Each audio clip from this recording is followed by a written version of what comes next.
দাঁড়িয়ে দাঁড়িয়ে কান্দে। দুঃখিনী মা ডাক দিয়ে বলতেছে, সন্তান রে, ও আব্দুল্লাহ, কেন রে তোমার এমন অবস্থা হয়ে গেল? তুই উলঙ্গ যুবক পুরা যদি মায়ের সম্মুখে উলঙ্গ থাকে, মা কেমন করে তা খাইবে? দুনিয়ার মানুষের দিকে উজ্জাতা খায় না, ইমানটাকে সঙ্গী বানাইয়া লঙ্গিটা চাচার কাছে পৌঁছাইয়া উলঙ্গ হইয়া মায়ের কাছে যাইয়া বলতেছে, মা গো, চাচা ইমান আনার জন্য বার্তাকে বিদায় করলো, সম্পদটাকে বিতাড়িত করে দিল। মা আসার সময় লঙ্গিটা পর্যন্ত খুলে রাখছে গো মা, দাও গো মা, ঘরের মধ্যে কিছু থাকলে আমার শরমটা দেখার জন্য, ইজ্জতটা দেখার জন্য একটা কাপড়ের ব্যবস্থা করে দাও। বলেন না মারহাবা। দুঃখিনী মা চোখের পানি ছেড়ে ছেড়ে কান্দে।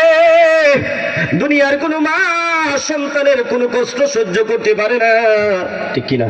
ঠিক। দুনিয়ার কোনো মা পারে না, পারে না। দক্ষিণী মা চোখের পানি ছেড়ে ছেড়ে কান্দি আর ডাক দিয়ে বলতেছে, আব্দুল্লাহ রে, এমন একটা পরিবারের মধ্যে আমার দ্বিতীয় বিবাহ হয়েছে। প্রথম সংসার তোমার বাপের ঘর ছিল ধনাঢ্য পরিবার, কোনো কিছুর কমতি ছিল না, কিন্তু দ্বিতীয় পরিবারটা বড় অসহায়। তোমাকে কি দিয়ে তোমার ইজ্জতটা রাখবো? আমার যুবক ভাইরা, মুরব্বী বাবা গো, ও বাবা, আজকে আমরা ইসলাম গ্রহণ করেছি, কত শান্তি, পিছনে কোনো বাধা নাই। কিন্তু নবীর সাহাবীরা ইসলাম গ্রহণ করার জন্য, নবীর কদমে যাওয়ার জন্য কেমন নির্যাতন আর কেমন কষ্ট সহ্য করেছে। বন্ধুরা রে, ওই আব্দুল্লাহর মা ঘরের মধ্যে তাকাইয়া দেখে ছোট্ট একটা কম্বল আছে, ওই কম্বলটাকে দুইটা ভাগ করে একটা ভাগ দিল আব্দুল্লাহর হাতে। বাবা রে, তোর ইজ্জত ডাক, আর দেওয়ার মতন কিছু নাই।